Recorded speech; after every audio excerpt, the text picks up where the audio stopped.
আসসালামু আলাইকুম। আজ রাতে হঠাৎ করে আব্বু ইলিশ মাছ নিয়ে এসেছে বাজার থেকে। আর নিয়ে আসার পর আম্মু বলল যে তার এখনই নাকি ইলিশ মাছ ভাজি খেতে ইচ্ছা করছে।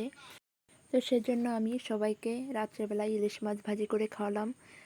প্রথমেই আমি মাছগুলোকে ভালো করে সুন্দর করে কুটে বেছে নিব।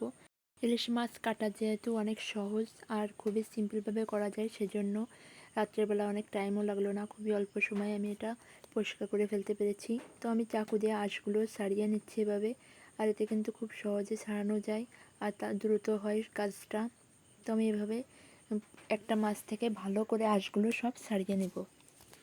আর ইলিশ মাছ কাটা কিন্তু খুবই সহজ, তো এভাবে করলেও আরও সুবিধা হয় বেশি। তো এক পাশের আঁশ ছাড়ানো হয়ে গিয়েছে, এবার আমি অপর পাশের আঁশও ছাড়িয়ে নিব। তো এভাবে আঁশগুলো ছাড়ানো হয়ে গিয়েছে, তো আমি এবার সাইজ মতো কেটে নিব।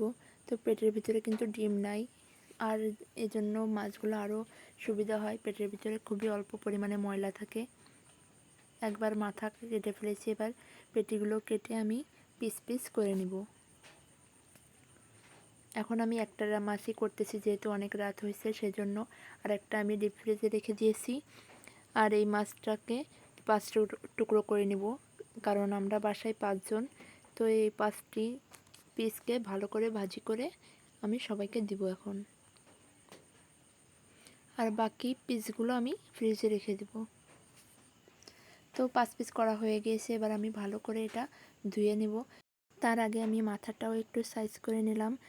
মাথায় ফুলকো থাকে, তো ওটা ফেলে দিতে হয়, এই জন্য আমি ওটা ভালো করে পরিষ্কার করে ফেলে দিচ্ছি। তারপর ওইগুলো আমি ফ্রিজে রেখে দেব। তো দেখতেই পাচ্ছেন আমি খুবই দ্রুত কেটে ফেলেছি। এবার ওগুলো সরিয়ে রাখার পর আমি এই পাশটাকে ভালো করে ধুয়ে নিচ্ছি। তো হালকা করে এভাবে একটু ডলে নিলাম যাতে ময়লাগুলো উঠে যায়, সেজন্য। তো তারপর আবার 2-3 বার আমি পরিষ্কার পানি দিয়ে ধুয়ে ধুয়ে নিয়েছি।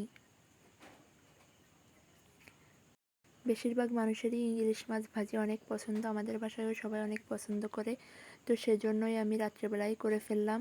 তো দেখুন একবার ধোয়া হয়ে গিয়েছে, এবার আমি ভালো করে আবার পরিষ্কার পানি দিয়ে ধুয়ে নিচ্ছি। এভাবে কয়েকবার ধুয়ে নিয়েছি। তো এখন আমি এই মাছগুলোতে অল্প পরিমাণে হলুদ ও লবণ দিয়ে দিব। দিয়ে ভালো করে একটু মাখিয়ে নিব হাত দিয়ে, যাতে সবকটা মাছের পিসেই ভালো করে লবণ হলুদ লাগে। আর যেহেতু শুধু ভাজি করব সেজন্য আর কিছুই করলাম না। এবার আমি একটি কড়াইতে অল্প পরিমাণে সরিষার তেল দিয়ে দিচ্ছি, কারণ মাছটা যেহেতু একটু বড় আর এর থেকে প্রচুর তেল বের হবে, এজন্য ইলিশ মাছ থেকে কিন্তু প্রচুর তেল বের হয়। তো দেখতেই পাচ্ছেন এর ভিতরে কিন্তু তেলটা অনেক বেড়ে গিয়েছে, আর ভাজি করতে করতে আরও অনেক তেল হয়ে গিয়েছিল। এজন্য ইলিশ মাছ ভাজি করতে গেলে অল্প পরিমাণে তেল দিতে হয়। তো এক পাশ কিন্তু ভাজি করা হয়ে গিয়েছে, এভাবে আমি অপর পিঠগুলো ভাজি করে নিব। আর একটা ভালো কড়াই নিলে কিন্তু মাছগুলো লেগে যায় না, খুব সহজেই উল্টানো যায়। তেলের জন্য আমি মাছটাকে ভালো করে উল্টাতেই পারতেছিলাম না, যে এত পরিমাণে তেল হয়েছে। তারপর প্রথমে আমি 3 পিস দিয়েছিলাম, 3 পিস ভাজি করা হয়ে গিয়েছে, একদমই লাল করে ভেজে উঠিয়ে নিয়েছি। এবার বাকি আরও 2 পিস আছে, ওই 2 পিসেও আমি এভাবে ভেজে নেব। আপনাদের যদি আমার এই ভিডিও ভালো লাগে অবশ্যই একটু শেয়ার করে দেবেন। আর ভিডিওটা ভালো লাগলে অবশ্যই একটু লাইক করে দেবেন।